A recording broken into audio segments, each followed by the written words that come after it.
네, 안식일 시간이 시작이 되었는데 우리가 오늘 저녁에 함께 살펴보고자 하는 말씀은 요한복음 6장에서 예수님께서 나는 하늘에서 내려온 뭐라고 그랬죠? 산떡이다 이렇게 말씀을 하실 때 여기에서 예수님께서 너희가 썩는 양식을 위해서 일하지 말고 어떻게 하라 그랬죠? 영생하도록 있는 양식을 위하여 하라. 이 양식은 누가 준다고 그랬죠? 하늘에서 인자가. 인자가 너희에게 줄 것이다 라고 말씀하시면서 인자는 아버지 하나님의 인치신 자다 라고 이렇게 말씀을 하시니까 저희가 묻자와 가로되 우리가 어떻게 하여야 하나님의 일을 하오리이까 라고 물어봤어요. 하나님의 일은 무엇이라고 그랬죠? 하나님의 일은 보내신 자를 믿는 것이다. 네. 하나님이 보내신 자를 믿는 것이 하나님의 일이다. 이렇게 말했어요. 그러니까 이 사람들은 궁금한 거예요. 하나님의 보내신 자를 믿는 게 하나님의 일인데 그 하나님의 보내신 자가 예수님 당신인지 우리가 어떻게 알겠느냐? 이제 이걸 물어보거든요. 그래서 예수님께서 하나님이 보내신 자를 믿는 게 하나님의 일인데 이 청중들이 물어보는 거 뭐냐면 그러면 예수님 당신이 하나님이 보내신 자라는 거 우리가 어떻게 믿을 수 있겠습니까? 라는 걸 물어보기 위해서 뭐라고 말했어요? 그러면은 우리가 당신을 믿을 수 있도록 당신이 행하시는 표적이 무엇입니까? 라고 물어봤어요. 그러니까 그 말의 뜻은 뭐예요? 당신이 우리한테 표적을 보여주면 우리가 당신을 믿겠습니다. 라는 뜻이거든요. 그러니까 지금 요한복음 6장에서 말씀하시는 것은 하나님이 보내신 자를 믿는 게 하나님의 일인데 예수님이 만약에 우리에게 표적을 보여주시면 우리가 당신을 믿겠습니다. 라고 이렇게 말을 하고 있는 건데 예수님께서는 이 사람들을 고쳐주실 때 믿음으로 이제 고쳐주신다라고 말씀하시는 걸 표현하실 때 너의 믿음이 어떻게 했다고 그랬어요? 너의 믿음이 너를 어떻게 했다? 구원하였다. 라고 말했어요. 그러니까 우리가 이 성경 전반에서 말하는 게 의인은 무엇으로 산다고 그랬죠? 믿음으로 말미암아 산다. 예수님께서 누가복음 17장에서 너의 믿음이 너를 구원하였으니까 너는 평안히 가라 라고 이렇게 말씀을 하셨습니다. 그래서 우리가 구원을 얻는 것은 믿음으로 말미암아 구원을 얻는 것인데 믿기 위해서 우리가 그 전에 뭐를 봐야 돼요? 표적을 봐야 된다. 그 말이 지금 여기에서 말씀하시는 내용이거든요. 그래서 여기에서 보면은 물어봐요. 우리가 당신을 믿도록 당신께서 행하시는 표적이 무엇입니까? 라고 지금 물어보거든요. 그럼 표적을 행하시는 목적이 뭘까요? 표적을 행하시는 목적. 제가 만약에 이렇게 질문하면은 예수님께서 저희 아버지가 요전에 저한테 이렇게 질문을 하셨어요. 제가 이제 예수님께서 우리에게 주시는 표적은 요나의 표적밖에 없다고 하셨다. 그러니까 저희 아버지가 저한테 물어보시기를 그럼 예수님께서 이 땅에 계실 때 여러 가지 기적을 많이 행하셨는데 그건 다 무슨 표적이냐 이렇게 말씀을 하셨거든요. 근데 이 내용을 저희가 어느 정도 이해하고 있죠? 예수님께서 여러 가지 표적을 많이 행하셨는데 왜 요나의 표적만이 그게 효과가 있는 것일까요? 우리가 여기에 대해서 좀 확실하게 알아야 된다고 생각이 되는데 집사님 어떻게 대답하시겠어요? 요나의 표적은 예수님이 네.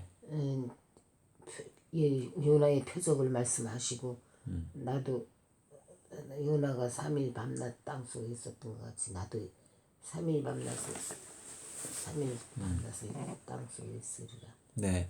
그러니까 이제 사람들이 이렇게 질문할 수 있거든요. 예수님이 이 땅에 계실 때 병자도 고치고 사람도 살리고 소경도 고치고 여러 가지 많이 표적을 행하셨는데 왜 예수님은 내가 너희들에게 보여줄 수 있는 표적은 요나의 표적밖에 없다고 하셨을까? 이 질문에 대해서 우리가 답을 집사님도 아시는 것 같은데 답을 어느 정도 알잖아요. 그렇죠? 그 답이 뭐예요? 우리가 뭐라고 대답할 수 있죠? 예수님이 그 요나의 표적밖에 보여줄 표적이 없다고 그러는데 요나의 표적이 바로 그 3일 밤낮 땅속에 계셨던 것이 표적이니까. 그러니까 그래서 그러니까 이제 요거는 우리가 십자가의 의미와 이제 창조주의 의미 요 둘이 차이거든요.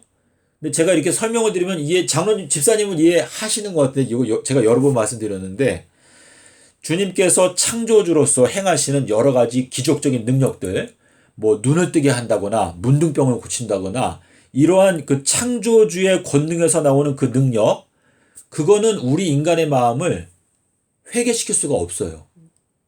이거를 저희가 좀 이해를 해야 되는데, 어떻게 그게 동감이 가시는지 모르겠는데, 요거를 좀 우리가 명상을 해가지고 예수님께서 왜 죽으셨을까? 예수님께서는 창조주이시면서 구세주이신데, 창조주의 능력으로 행하신 여러 가지 기적들은 우리들의 마음을 회개하도록 돌이킬 수 있는 힘은 없다. 그래서 주님께서 죽으신 것이다. 이게 올바른 명제거든요. 주님께서 악하고 음란한 세대에게 내가 보여줄 수 있는 표적은 요나의 표적밖에 없다. 라고 하는 그 말씀은, 그분께서 여러 가지 기적들을 많이 행하니까 사람들이 예수님을 막 따랐죠. 근데 예수님께서 그 사람들을 뭐라고 평가했어요? 너희가 나를 따르는 것은 왜 따른다? 너희가 표적을 받기 때문에 따르는 게 아니고 왜 따른다? 먹고 배부르기 때문에 너희가 나를 따른다. 라고 이렇게 평가를 하셨거든요. 그러니까 우리가 이제 이렇게 주님의 사업을 하다 보면, 야, 주님께서 우리에게 능력을 주셔서 우리가 막 손을 얹으면 막 병자도 낫고 막 죽은 자도 일어나고 하면은 주님의 사업이 크게 부흥될 텐데 라고 하는 기대감이 있잖아요. 그런데 주님께서 말씀하시는 진정한 회심이라고 하는 것은 어떤 창조적인 능력에서 나오는 어떤 기적, 그런 게 아니고 십자가가 진정한 기적이다 라는 것을 말씀하시는 것인데, 우리 인간의 죄악에 빠진 우리 인간의 마음을 실제로 돌이킬 수 있는 능력은 우리 인간에게 베푸시는 창조주의 능력이 아니고 십자가에서 그분이 목숨을 버리는 사람, 거기에서만이 우리를 구원하는 힘이 있다. 그래서 요한복음 15장 13절에서 말씀하시는 게, 사람이 친구를 위해서 목숨을 버리는 것보다 더 큰 사랑이 없다 라고 하는 그 말은, 창조주께서 예를 들어서 병자를 고치거나 이렇게 하더라도 그것보다 더 큰 사랑은 그분이 그분의 창조주의 능력으로 여러 가지 기적을 행하시는 것보다 그분이 힘없는 어린 양처럼 돌아가시는 게 오히려 그 상대방을 살리고 회개하도록 만드는 진정한 힘이 있다 라는 것을 말씀하시기 위해서 요나의 표적이 내가 너희들에게 보여줄 수 있는 유일한 표적이다, 이렇게 말씀을 하셨거든요. 근데 지금 우리 이 성경 전반에서 흘러가는 것은 남편과 아내 사이의 문제인데, 호세아 선지자에게 하나님께서 뭐라고 명령하셨죠? 너는 가서 음란한 여자를 데려다가 너의 아내를 삼고 그리고 아이를 낳아라, 이렇게 말씀하셨는데, 그것은 우리 예수님께서 아담과 하와가 창조주를 떠나서 피조물의 말인 사단의 말을 듣고 음행을 행했거든요. 그런데 그 음행으로 말미암아 이제 수많은 음란한 자녀들이 태어난 게 우리 인간들 전체거든요. 근데 우리 인간들 전체를 주님께서 이제 그 음행에서 돌이키기 위해서 기적을 딱 한 가지 행하시는데, 그 기적이 십자가의 기적이거든요. 그래서 주님께서 말씀하실 때 내가 너희들에게 보일 수 있는 기적은 요나의 기적밖에 없다라고 하는 그 말은, 이 악하고 음행하는 세대, 이 음행이라고 하는 단어가 어디에 많이 나오는가 하면 계시록에 많이 나오고 또 잠언서에 많이 나와요. 근데 이 잠언서가 비유서잖아요. 근데 이 비유서 속에서 음행과 그리고 지혜가 서로 이렇게 싸우면서, 지혜라고 하는 것은 어떻게 한다고 그랬어요? 지혜는 너를 음녀에게서 지켜줄 것이다. 너를 음녀에게 빠지지 않도록 너를 구원해 줄 것이다 라고 말하고 있거든요. 그래서 잠언 2장 16절에 보면은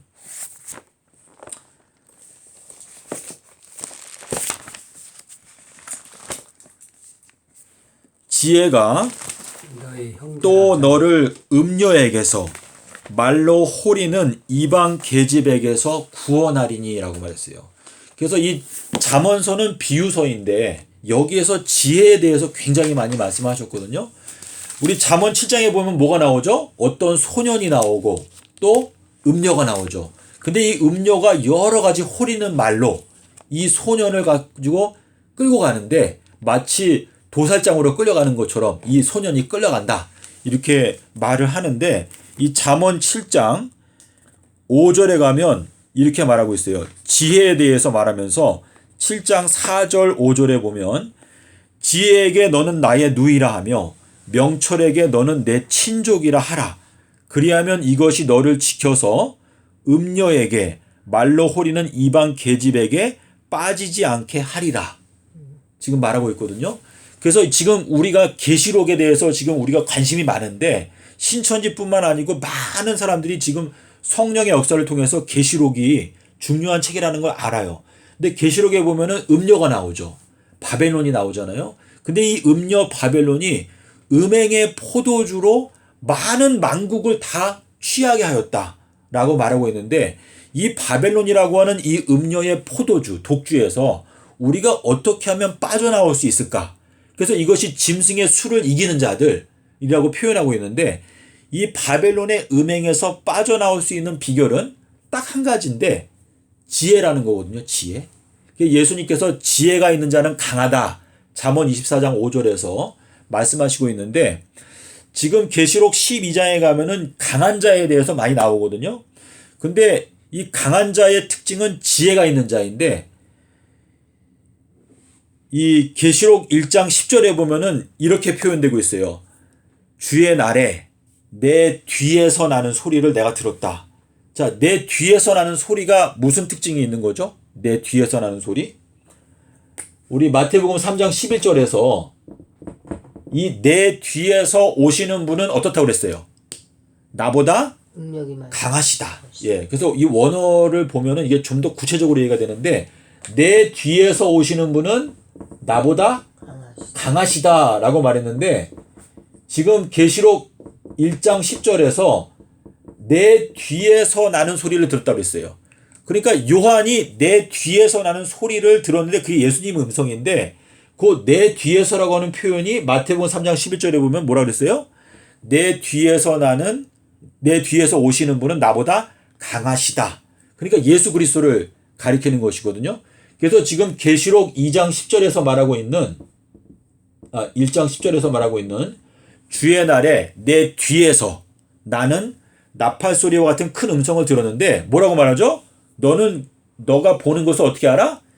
일곱 교회의 사자에게 편지를 보내라고 그랬어요. 그래서 지금 7교회마다 편지 내용이 있잖아요. 근데 거기에 보면 각 교회마다 특별한 기별을 주시는데 그 모든 기별의 핵심에는 지혜가 있는 거예요. 지혜. 왜냐하면 지금 내 뒤에서라고 말하고 있잖아요. 내 뒤에서 오시는 분은 강하시다. 근데 내 뒤에서 나는 나팔 소리를 들었다고 그랬거든요. 근데 이 나팔 소리가 뜻하는 게 뭘까요? 나팔 소리. 요 나팔이라고 하는 것은 출애굽기 34장 35절에 가면 모세의 얼굴에 어떤 광채가 있었죠? 하나님의 존전에 들어갔다가 나오니까 모세의 얼굴에 광채가 있으니까 수건으로 가렸어요. 근데 여기에 말에는 요 광채라고 하는 요 단어가요. 여기 나팔이랑 한 단어랑 같은 건데 요게 여호수아서 6장 5절에 보면은 여리고성을 무너뜨릴 때 뭘 불었죠? 나팔을 불었어요. 그래서 그 나팔이라고 하는 그 단어가 이 모세의 얼굴에 있었던 광채라고 하는 단어랑 같아요. 그래서 지금 우리가 나팔을 불어서 여리고를 무너뜨린다라고 하는 것은 모세의 얼굴에 있던 하나님의 영광을 아는 빛. 그러니까 하나님의 존전에 들어가서 하나님의 얼굴과 대면해서 얘기를 하다 보니까 하나님의 영광이 모세의 얼굴로 옮겨왔거든요. 그래서 그 모세의 얼굴에 있는 그 영광, 그것이 이제 이 마지막 때 비춰지게 되면 여리고가 무너진다라고 하는 뜻인데 계시록에 가면 예수님의 얼굴이 어떻다고 그랬죠? 해가 힘있게 비추는 것처럼 비추는 것 같더라라고 표현하고 있는데 예수님의 얼굴을 다니엘은 뭐라고 표현했어요? 예수님의 얼굴을 다니엘서 10장 6절에서 예수님의 얼굴을 뭐라고 말했죠? 예수님의 얼굴은 번개와 같다 그랬어요. 번개. 그래서 이 번개라고 하는 것은 계시록에 많이 나오잖아요. 하나님의 보좌에서 흘러나오는 게 세 가지가 뭐였죠? 번개와 내성과 음성이다. 예, 이렇게 말하고 있는데 지금 이 번개라고 하는 것은 사복음서에서는 예수님께서 이 번개가 누구라고 그랬어요? 번개가. 이 번개는 등불에서 번개가 비추어 나온다고 그랬어요. 등불. 이 등불에서 번개가 비추어 나온다라고 하는 요 말씀이 누가복음 11장 36절에 딱 한 번 말씀을 하셨거든요. 그래서 이 번개라고 하는 것은 무슨 비와 같이 내리죠? 늦은 비. 늦은 비. 그래서 요 번개는 항상 늦은 비랑 같이 온다라고 하는 그 성경 구절이 이건 굉장히 중요한 성경절이기 때문에 스가랴서 10장 1절 요 스가랴서 10장 1절을 보면은요. 늦은 비는 번개와 같이 동반돼서 온다라는 것을 우리가 알 수 있는데 이제 우리가 앞으로 요 내용을 이제 다른 사람에게 전해줘야 되기 때문에 스가랴서 10장 1절이랑 짝이 되는 게 뭐냐면 잠언 16장 15절이에요. 잠언 16장 15절. 여기 잠언 16장 15절에는 뭐라고 나왔냐면 왕의 얼굴이라고 나와요. 얼굴. 그래서 요 얼굴이라고 하는 게 뭐죠? 번개. 잠언 10장 다니엘서 10장 6절에서 번개라고 말하고 있는데 지금 장로님께서 찾으신 데가 스가랴서 10장 1절에 보면 봄빛 때에 여호와 곧 번개를 내는 여호와께 근데 여기는 그게 없어요. 번개가 없어요. 없어요, 집사님? 봄비가 올 때 여호와 예. 구름을 일게 하시는 그랬어요. 그러니까 지금 여기 지금 봄비라고 말했는데 요게 원어로 보면 늦은 비라고 돼 있어요. 그 늦은 비의 때에 여호와 곧 이 구름이 아니고 번개를 내는 여호와께 비를 구하라. 그러면 무리에게 소낙비를 내려 주실 것이다라고 돼 있거든요. 그래서 여기 봄비라는 게 원어상으로는 늦은 비예요. 예. 그래서 비가 세 가지가 있잖아요. 어떻게 되죠? 맨 처음에는 이른 비. 그 다음에는 뭐예요? 늦은 비. 그 다음에 뭐죠? 소낙비. 만민에게 내 신을 부어준다. 요게 순서거든요. 초림 때에는 늦은 비가 누구였어요? 예? 초림 때에. 초림 때에 예. 늦은 비요? 예. 초림 때 그 심예 요한이요. 침례 요한. 예. 침례 요한이 전파했던 기별이 늦은 비거든요. 그래서 지금 우리가 이 현 기독교의 목회자들이 전부 다 오순절을 이른 비라고 표현을 해요. 근데 그건 성경적인 게 아니거든요.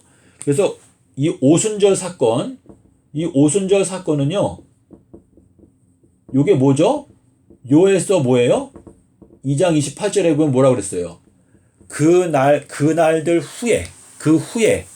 그래서 요에서 2장에 보면은 먼저는 이른 비에 대해서 말하고, 그 다음에 늦은 비에 대해서 말하고, 그 다음에는 그 후에는 내가 내 신을 만민에게 부어주겠다라고 말했어요.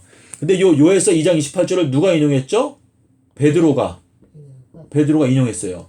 그러니까 사도행전 2장에 가면 베드로가 이 요엘서를 인용하면서 오순절 때 내린 성령은 내 신을 만민에게 부어주리라라고 하는 그 말씀의 성취다라는 것을 2장 17절 사도행전 2장 17절에 보면 여기 설명하고 있거든요.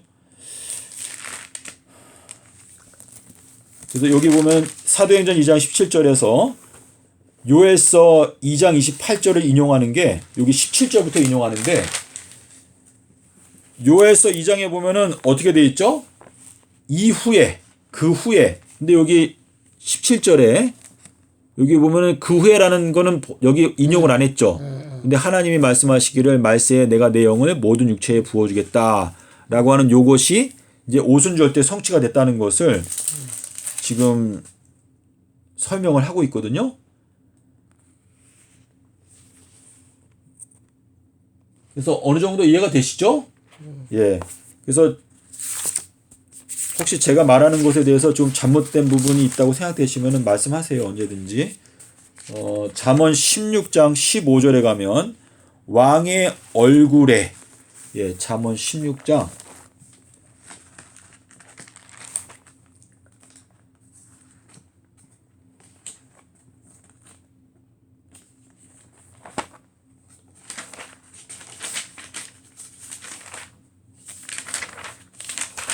잠언 16장 15절. 한번 읽어보실래요? 왕의 희색은 얼굴이 희색이 얼굴이 여기 1번이 돼 있죠? 여기 1번이 뭐라고 돼 있어요? 이거 뭐예요 여기가? 왕의 이게 1번은 요 밑에 거네. 밑에 거. 왕의 희색은 생명을 뜻하나니 예. 그의 은택이 늦은 비를 내리는 구름과 같은. 예, 여기 희색은 이게 이제 얼굴이라고 하는 단어인데 왕의 얼굴은 생명을 뜻하나니 그의 은택이 늦은 비를 내리는 구름과 같으니이다. 여기 이제 얼굴이라고 되어 있는데 우리가 아까 스가랴서에서도 뭐라고 말했죠? 늦은 비와 번개가 같이 나왔죠. 근데 여기에는 얼굴, 왕의 얼굴하고 그리고 이제 늦은 비가 같이 나왔거든요. 그래서 초림 때에 이른 비와 늦은 비와 그리고 만민에게 내 신을 부어준다. 요것이 초림 때의 늦은 비는 침례 요한이고 그리고 오순절 때 부어주셨던 성령은 요엘서 2장 28절에서 그 후에 내가 내 신을 만민에게 부어주리니 라고 하는 그 말씀이 성취된 것이 사도행전 2장 17절을 말한다. 예, 그렇게 이해를 하시면 되겠습니다. 예, 그래서 지금 우리가 계시록 1장 10절을 봤는데요. 계시록 1장 10절의 내용은 내 뒤에서 나는 나팔 소리와 같은 그 다음에 뭐죠? 큰 음성. 그래서 큰 음성인데 요 큰 음성은 누가 내는 소리죠? 큰 음성? 예, 예수님이 내는 소리인데 요게 잠언 8장 1절에 가면 뭐라고 말했어요? 잠언 8장 1절에 가면 누가 큰 소리를 낸다고 그랬죠? 잠언 8장 1절에 지혜가. 예, 지혜가. 그래서 여기 8장 1절에 보면 지혜가 부르지 아니하느냐 명철이 소리를 높이지 아니하느냐라고 지금 말을 하고 있거든요. 예, 그래서 지금 잠언 1장에도 보면 잠언 1장 20절에 보면 잠언 1장 20절에 보시면 여기에는 지혜가 길거리에서 부르며 광장에서 소리를 높이며 이렇게 말했어요. 그래서 예수님 자체가 지혜이신데 예수님께서 큰 소리를 지르셨던 적이 언제 있었다고 했죠? 예수님께서 큰 소리를 지르신 때. 엘리 사막다니. 엘리 라마 사박다니 그때도 큰 소리를 외치셨는데 또 언제요? 나사로를 살리실 때. 예, 큰 소리로 나사로야 나오너라. 또 초막절 마지막 날 큰 날 어떻게 했죠? 큰 소리로 외쳐 가라사대 목이 마른 자는 내게 와서 마셔라 이렇게 말씀하셨고 그리고 돌아가실 때에도 큰 소리를 지르시고 목숨이 끊어지시니까 그때의 무덤 속에 있던 자들이 그 목소리를 듣고 부활을 했거든요. 그래서 예수님은 지혜의 근원이신데 그분이 우리를 사랑하시니까 우리를 살리실 때에는 큰 소리로 외치시는데 지금 계시록 1장 10절에 나타나고 있는 세 가지 표현이 있는 것이죠. 하나는 내 뒤에서 나는, 두 번째는 나팔 소리, 그리고 세 번째는 큰 음성. 요 세 가지가 전부 다 지혜를 나타내고 있어요. 내 뒤에서라고 하는 것은 내 뒤에 오시는 분은 나보다 강하시다라고 표현하니까 강한 건 뭐예요? 지혜가 있는 자가 강하다라고 했기 때문에 내 뒤에서 나는 음성은 강하신 예수님의 음성, 지혜의 음성이다 라는 뜻이고 두 번째는 뭐죠? 나팔 소리. 근데 이 나팔 소리가 뭐였어요? 예수님의 얼굴의 광채, 번개와 빛, 침례 요한의 기별인데 예수님께서 마태복음 11장 19절에서 누가 지혜자라고 그랬어요? 마태복음 11장 18절에 뭐라고 말했죠? 침례 요한은 와서 먹지도 않고 마시지도 아니하니까 귀신이 들렸다고 하더니 예수님은 와서 먹고 마시니까 저 사람은 포도주를 즐기고 세리와 죄인의 친구다 라고 말했는데 그 다음에 19절에서 뭐라고 말했어요? 지혜는 그 행한 일로 말미암아 옳다 인정함을 받는다. 예수님께서 여기 마태복음 11장에서 침례 요한과 예수님 자신은 지혜를 갖고 있다라는 것을 말씀하신 것이거든요. 침례 요한의 사명은 뭐였죠? 누가복음 1장 17절에서 그는 많은 사람들을 의로운 지혜로 돌이키게 한다 그랬어요. 의로운 지혜가 뭐예요? 결국은 예수님의 지혜를 말하는 거죠. 예수님의 의, 예수님의 지혜. 그래서 그것이 요나의 표적과 연결되어져 있고 그리고 마지막으로 여기 계시록 1장 10절에서 세 번째로 말하는 게 뭐였어요? 큰 음성을 들었다. 근데 이 큰 음성은 우리가 잠언서를 보니까 뭐예요? 지혜가 큰 음성으로 우리를 부르고 있다 라고 말하고 있기 때문에 여기 계시록 1장 10절에 나타나고 있는 세 가지 표현, 이 세 가지 표현이 전부 다 지혜와 연관되어져 있다 라는 것을 알 수가 있는데 지금 이 음성을 받아 적어서 7 교회의 사자에게 보내라고 말했어요. 그러니까 결국은 7 교회에게 우리가 보내는 기별의 핵심은 뭐예요? 지혜예요. 지혜. 그래서 계시록 5장 12절에 보면 이렇게 말했어요. 예수님은 강하시다 라고 말하면서 계시록 17장 14절로 제가 기억하는데 4절인가 14절인가 거기 보면은 어린 양은 강하시기 때문에 그들을 이기신다. 만왕의 왕이요 만주의 주시기 때문에 이기신다라고 말했거든요. 그러니까 예수님은 그분의 지혜로 사단을 이긴다라고 하는 뜻이거든요. 창세기 3장 15절에 어떻게 되어 있죠? 여자의 후손은 뱀의 머리를 상하게 한다. 근데 이게 그분의 지혜로 하시는 것이기 때문에 예수님께서 우리에게 너희들은 뱀과 같이 지혜로우라 라고 하는 말씀하실 때 모세가 지팡이를 던졌더니 어떻게 됐어요? 뱀이 됐죠. 그래서 이게 하나님의 지팡이를 말하는 것인데 하나님의 지팡이가 뱀과 같이 지혜로운데 그 지혜로운 뱀이 악한 자들의 뱀을 어떻게 했어요? 먹어버렸어요. 그러니까 이 지팡이가 하나님의 나라의 지팡이는 고든 지팡이다. 근데 이것이 지혜의 지팡이다 라고 말씀하시면서 너희가 길을 갈 때 지팡이 한 개만 갖고 가라 라고 하는 그 말씀은 주님께서 우리에게 나는 세상에서 내려온 산떡이다. 그분이 딱 떡 한 덩어리거든요. 떡 한 덩어리. 근데 그 떡 한 덩어리 하늘에서 내려온 산떡이신데 그 떡 한 덩어리가 결국은 온 누룩에 이제 다 퍼진다. 그 떡이 이긴다 라는 뜻이거든요. 그래서 마가복음에 보면 이렇게 돼 있어요. 제자들이 그 강을 건너갈 때 떡 한 덩어리만 갖고 갔다 그랬어요. 떡 한 덩어리. 그 말씀 기억나시나요? 떡을 가져오는 걸 잊었다라는 거는 마태복음에 나오는데 마가복음에서는 그 강을 건너갈 때 떡 한 덩어리만 갖고 왔다라고 말했는데 그 떡 한 덩어리가 결국은 예수 그리스도 자신을 가리키는 것이거든요. 그래서 2022년도는 아비벌 10일에 해당되고 우리가 요단강을 건너는 해인데 우리가 올해 요단강을 건너는데 꼭 필요한 떡은 딱 한 개예요. 그것이 주님께서 우리에게 주신 요나의 표적.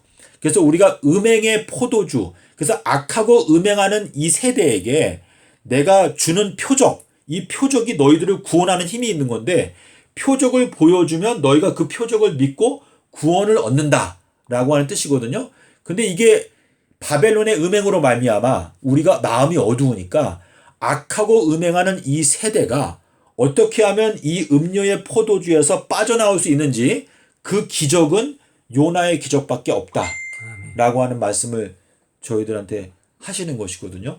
그래서 결국은 지금 이 모든 전쟁의 쟁점이 요나의 표적이다. 그래서 사단은 우리들을 어떻게 송사한다고 그랬죠?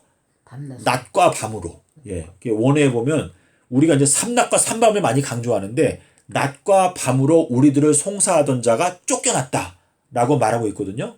그래서 우리 계시록 12장 8절에 보면 사단이 어떻다고 그랬어요? 사단이 강하지 못하기 때문에 원어 성경을 보니까 제가 깜짝 놀랐는데 지금 철장 남자가 하늘로 올라가잖아요. 근데 이 철장 남자는 이긴 자를 표현하는 건데 철장 남자는 어린 양의 지혜를 깨달은 자, 그러니까 어린 양의 강한 지혜를 깨달았기 때문에 철장 남자가 올라가게 되면 하늘에서 전쟁이 생기게 되고 용을 쫓아낼 수 있는 근거가 생기니까 용이 이제 쫓겨나죠. 근데 여기 12장 8절에 보면 용이 강하지 못하여 자기가 있을 곳을 얻지 못하였다 라고 원어 성경에 나오거든요. 그러니까 용이 하늘에서 쫓겨나게 되는 이유가 뭐예요? 예수님보다 지혜가 부족하기 때문에 쫓겨나는 것이거든요. 근데 지금까지 지난 2000년 동안에는 예수님의 지혜가 감추어져 있다 보니까 사단이 하늘에서 득세했어요. 그런데 철장 남자가 승천하게 되면서 용이 이제 더 이상 자기의 지혜가 부족하니까, 왜냐면 어린 양이 강하시니까 어린 양의 지혜를 갖고 하늘에 철장 남자가 올라가게 되면서 용은 강하지 못하기 때문에 쫓겨나게 된다. 이것이 계시록 12장의 비밀이거든요. 그래서 이 세상이 전체가 마귀 세상이지. 예. 아직 하나님의 세안을 셋다 이루어지지 않는 세상이라. 예. 그래서 우리가 지금 신천지인들이 여러 가지 많이 얘기를 하지만은 예수님께서 요한복음 10장에서 말했잖아요. 나보다 먼저 온 자들, 문을 통해서 들어가지 않는 자들은 다 절도고 강도다라고 하시는 그 말씀은 예수님의 권세는 굉장히 힘이 세거든요. 그래서 숫자랑 상관이 없어요. 그래서 그분의 뜻대로 행하는 자만이 반석 위에 서는 것인데 아무리 이 세상에 여러 가지 오류가 많다 하더라도 문을 통해서 들어가지 않는 자들은 다 절도고 강도다 라고 말씀하시는 것인데 이 계시록에 나타나 있는 여러 가지 표현들이 지혜랑 연관이 많거든요. 유리, 또 수정, 진주, 맑은 정금 이러한 것들이 전부 다 이 지혜랑 연관돼 있어요. 그래서 잠언서에 보면은 다 말할 때 정금보다도 귀하다, 수정보다도 귀하다, 유리보다도 귀하다, 진주보다도 귀하다, 어떤 보석보다도 귀하다, 뭐 호마노 여러 가지 나오잖아요. 그래서 그러한 모든 보석보다도 가장 귀한 것이 지혜이다라고 말했는데 지혜가 제일이니까 너희들은 지혜를 얻으라라고 말하면서 그 지혜가 너희들에게 면류관을 줄 것이다라고 말했어요. 잠언 4장에. 그래서 계시록에 가면 뭐라고 말했죠? 이기는 자에게는 뭘 주겠다? 생명의 면류관을 주겠다. 흰말 탄 자가 머리에 뭘 받죠? 면류관을 받고 손에는 뭐가 있죠? 활을 들고. 이 활이 뭐예요? 무지개. 그렇죠? 예, 무지개를 들고 나가서 싸워서 이긴다. 자, 12별의 면류관을 쓴 여자가 있죠. 계시록 12장에. 그래서 이 면류관이라고 하는 것은 잠언 4장에 보면 지혜를 얻는 자, 그 지혜가 그 사람에게 면류관을 준다고 그랬어요. 그래서 이 면류관의 특징은 지혜를 말하는 것이거든요. 그래서 계시록의 여러 가지 내용들이 전부 다 지혜랑 연관되어져 있는데 이제 이 마지막 때 주님께서 우리가 성령을 부어주시니까 이 비유서인 잠언서를 통해서 계시록이 열리게 된다라고 하는 것을 저희가 이제 알게 되거든요. 잠언 9장에 보면은 지혜는 7개의 기둥으로 집을 건축한다라고 표현하고 있거든요. 24장 2, 3절에는 예. 집은 네. 지혜로 건축되며 예. 그렇죠. 명철로 견고히 되며 예. 그 방들은 보배는 보석 아름다운 보석을 꾸며져 가느니라. 예. 근데 그 아까 7장 5절에 보니까 네. 지혜는 내 눈이 누이고 네. 명철은 너희 형제라. 네. 맞아요. 그래서 우리가 그만큼 지혜를 사랑해야 된다라는 뜻이죠. 예수님께서 잠언 8장에서 나를 사랑하는 자가 나의 사랑을 받을 것이고 나를 간절히 찾는 자가 나를 만난다. 근데 그게 지혜잖아요. 그래서 우리가 지혜를 간절한 마음으로 찾게 되면 저희들은 영생에 들어갈 수 있다. 라는 의미가 되겠습니다. 그래서 제가 오늘 별로 두서없이 말씀을 드린 것 같은데 오늘 내용의 핵심은 요 계시록 1장 10절에 나오는 요 세 가지 표현 요것이 다 지혜랑 연관되어져 있다. 그래서 제가 지금 이 7교회에 이기는 자에게 주시는 상들 있잖아요. 상급. 뭐 생명나무에 열매를 주어서 먹게 하겠다. 또 면류관을 주겠다. 또 감추어질 수 있던 만류를 주겠다. 이런 모든 표현들이요. 다 지혜랑 연관되어 있어요. 지혜.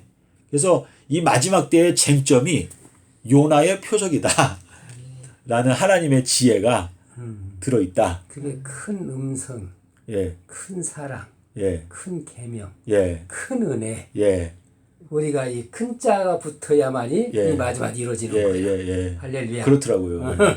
그래서 큰 성 예루살렘 이것도 다 이제 큰 성인데 주님의 크신 지혜가 이 요나의 표적 속에 들어있고 그것이 비둘기의 순결과 뱀과 같은 지혜가 거기 딱 집약돼 있는데 그것으로 말미암아 이 세상을 다 공평하게 심판하신다. 라는 뜻이거든요. 할렐루야 주를 하는 곧 전능한 통치하시다. 예. 우리가 그에게 영광을 돌리자. 네. 큰 계명을 지켜서 네. 큰 안식에 네. 들어가는 우리 모두가 됐으면 좋겠습니다. 예, 감사합니다. 할렐루야. 네. 일단 여기까지 마치고